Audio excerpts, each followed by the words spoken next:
नमस्कार, मी पंजाब डक. आज आहे 28 डिसेंबर 2024. मी आहे माझ्या शेतामध्ये आणि या ठिकाणी परत एक अंदाज देणार आहे. आपण सांगितलं होतं की राज्यामध्ये 27, 28, 27 तारखेला पाऊस पडणार आहे. तर काल पाहू शकता बघा, उत्तर महाराष्ट्राकडे, जळगाव जिल्ह्याकडे बऱ्याच ठिकाणी, आमच्या परभणीकडे म्हणजे मराठवाड्याकडे बऱ्याच ठिकाणी पाऊस झाला. विदर्भात झाला, अमरावतीकडे झाला, बुलढाण्याकडे झाला, संभाजीनगरकडे झाला, नगरकडे झाला, इकडे पंढरपूरकडे झाला, कर्नाटककडे झाला. आणि परत आता एक अंदाज देणार आहे शेतकऱ्याला. परत एक आनंदाची बातमी की राज्यामध्ये 30 तारखेपासून हवामान कोरडं राहणार आहे. थंडीची तीव्र लाट येणार आहे. जवळपास 15 दिवस म्हणजे नववर्षाचं स्वागत थंडीनं होणार आहे. म्हणून हा अंदाज लक्षात यायचा. म्हणजे 31 डिसेंबरपासून ते 15 जानेवारीपर्यंत राज्यामध्ये तीव्र थंडीची लाट येणार आहे. जशी मागात थंडी आली होती तशी राज्यात थंडी येणार आहे. म्हणून हा अंदाज लक्षात यायचा. राज्यातल्या सर्व शेतकऱ्याला सांगू इच्छितो की राज्यामध्ये आज आहे 28 डिसेंबर.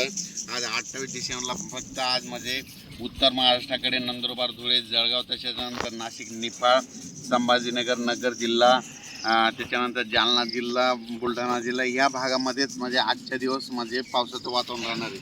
म्हणून हा अंदाज लक्षात यायचा. पण राज्यामध्ये उद्याच्या नंतर म्हणजे परवाच्याला 30 डिसेंबरपासून राज्यातला पाऊस पुन्हा परत म्हणजे पाऊस कमी होणार आहे. म्हणजे 30पासून हवामान कोरडं राहणार आहे. पाऊस काय येणार नाही, त्याच्यामुळे काही चिंता करायची गरज नाही.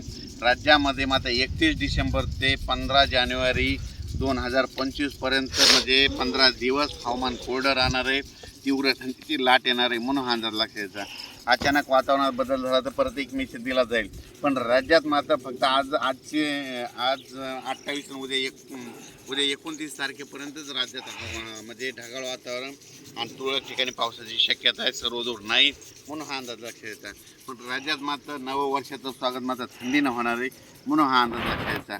म्हणजे सांगायचं झालं तर आज देखील म्हणजे 28 डिसेंबरला देखील फक्त नाशिककडं, निफाड त्या भागामध्ये थोडं सकाळी पाऊस येईल. म्हणून हा अंदाज लागेल. पण राज्यात मध्ये मोठा पाऊस आता नाही. मग 31 डिसेंबरपासून राज्यातला हवामान कोरडं राहणार आहे. पाऊस काय येणार नाही. म्हणून हा अंदाज लक्षात येतात. धन्यवाद.